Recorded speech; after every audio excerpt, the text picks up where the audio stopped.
والله جعل لكم مما خلق ظلالا وجعل لكم من الجبال أكنانا وجعل لكم سرابيل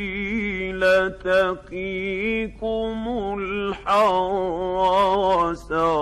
وسرابيل تقيكم بأسكم قل لن تتبعونا كذلكم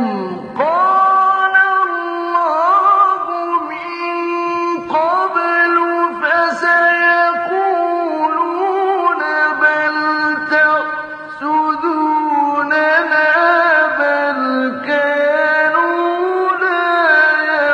يفقهون إلا قليلا ولقد أوحينا إلى موسى أن أسر بعبادي فاضرب لهم طريقا في البحر يبسا لا تخاف دركا ولا تخشى فأولئك يبدل الله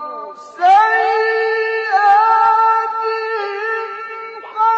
حسنات وكان الله غفورا رحيما بسم الله الرحمن الرحيم قل هو الله أحد